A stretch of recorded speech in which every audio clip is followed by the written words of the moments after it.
Escape global music. What are you escaping from? Elm City, stupid. What up, what up, what up? It's your guy, D to the A to the R to the N, bars. And you're back with another episode of The Bars Report. That's right, my friends, The Bars Report.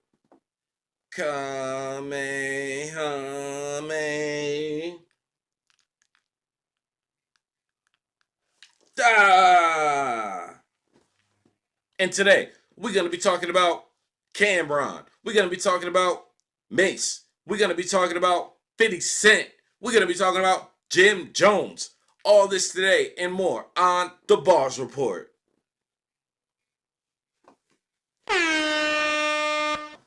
So, I'm all on the timeline. I'm all the scrolling.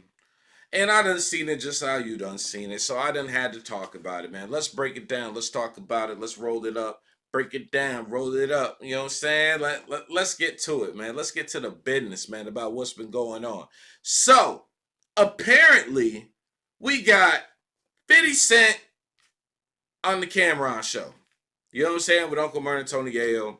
And they were going down memory lane. We're going to do a quick recap. You know what I'm saying? They went down memory lane. He was like, yo, you remember when you was beefing with me? And 50 was like, yeah, I remember when I was beefing with you. Unit. You know what I'm saying? And Killer Cam was like, Killer Cam. He was like, yo, that was crazy because you got members of Dipset to actually show up with you at a show. Fast forward, Jim Jones on a podcast talking on some, yeah. You know what I'm saying? Yo, 50 had a whole platform for me to get on. I had the #1 record. I might as well get up there and do it. What do you think in the comments, man? Do you think Jim Jones was right for that?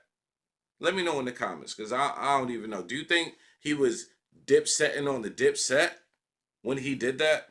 Or do you think, standing with 50 Cent when he was beefing with Cam? Or do you think that was a good move, because he was trying to put himself on? I don't know, man. To me, it kind of looks like a snake move.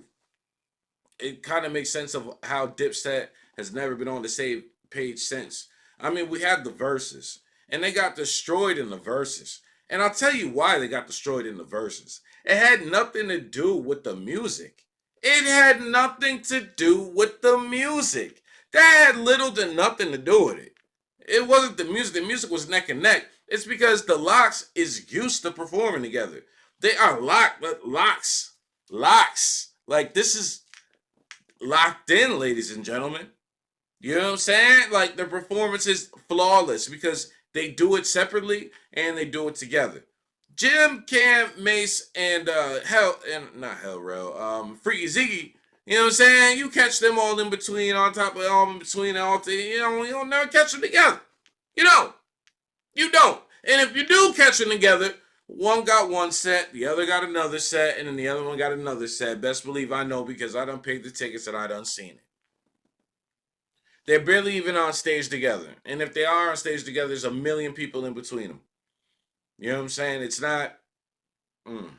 And it's hard to book them because they all got egos and the money got to be dead right. You know what I'm saying? The money got to be dead right. Recently, I just seen Jewel's in a Wham video. You know what I'm saying? They shot a video in Harlem. They say he was looking a little shaky.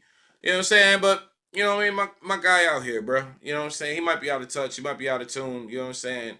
He did let Jada Kidd snatch the bandana off his head. But yo, shout out to Jewel's, bro.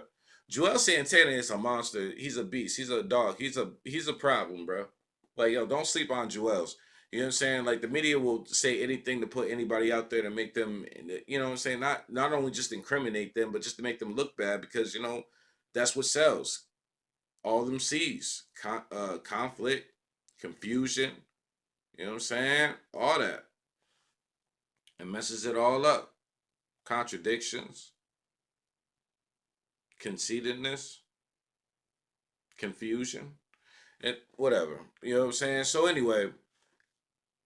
So I kind of understand where this whole story starts. So you got Jim Jones. He's Cameron's best friend, right?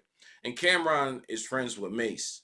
But he doesn't really understand the dynamic of their relationship. You know what I'm saying? And I've been in this situation, so that's why I feel like I could speak on it. I've been in the situation where, I got a homeboy, right? Who got another homeboy. And I feel like this homeboy is set tripping. Like crazy. Like talking crazy. You know what I'm saying? So I'm defending my homeboy, so I step up, you know what I'm saying? Like, yo, she said that to him and say it to me. You know what I mean? Say it to me.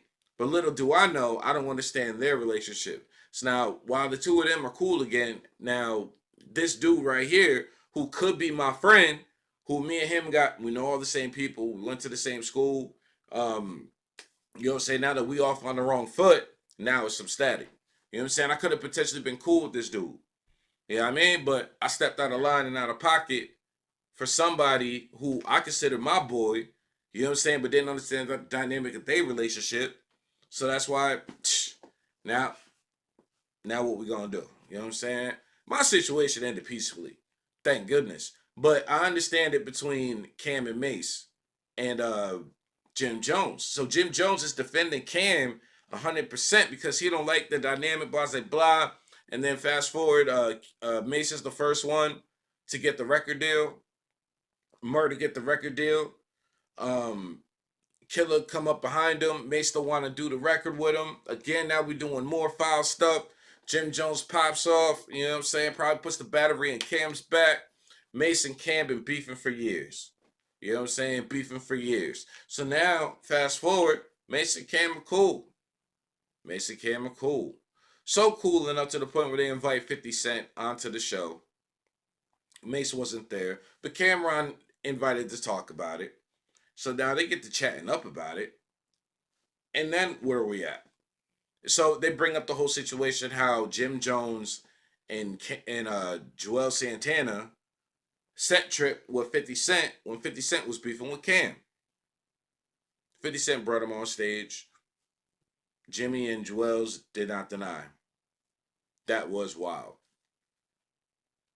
But I want to know what you think in the comments about that, yo. Like, do you think that was set tripping? Do you think that was cool? Do you think Jimmy was right for doing that because he had the #1 single? Or do you think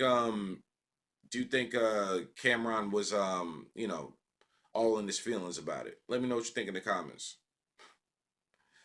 Well, man, I tell you what, I was at the Funk Flex car show one year during when all this was happening. All three of them was booked. Cameron was there. And he was like, oh, y'all trying to get a reunion going now. I got to be up out of here. Boom, boom, bow, out. I seen Jimmy perform. I seen Joel's perform. Funk Flex was funny, though. That was funny. I tried to give him a demo. Funk Flex, I was like, hey, yo, Flex. Hey, yo, Flex. Flex was like,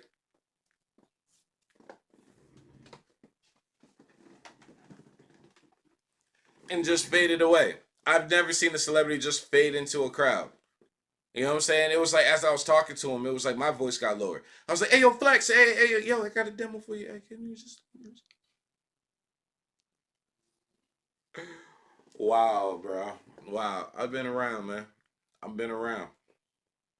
But, like I said, man, it ain't always about me. I want to know what you think. I want to know what you think in the comments. So let me know, man.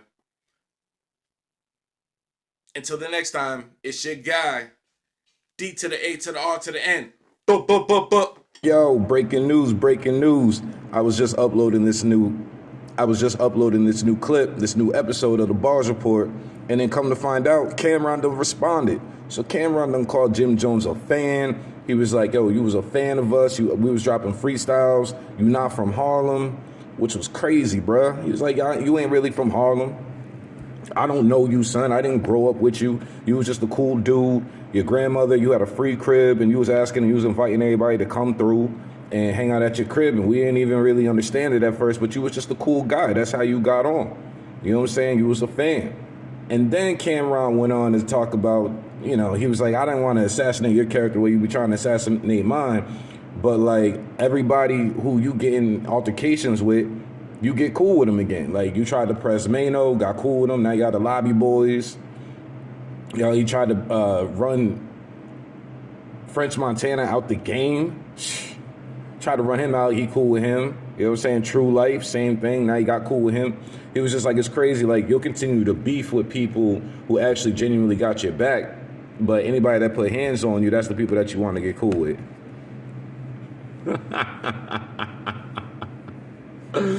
Yo, I mean, then he went on he was like, yo, you can say whatever about the Rucker game. You know what I'm saying? Like, everybody has their own stories about that. He said, Lil C said he punched Cameron in the face. Cam called Cap on that. Everybody got their own versions of events on what happened.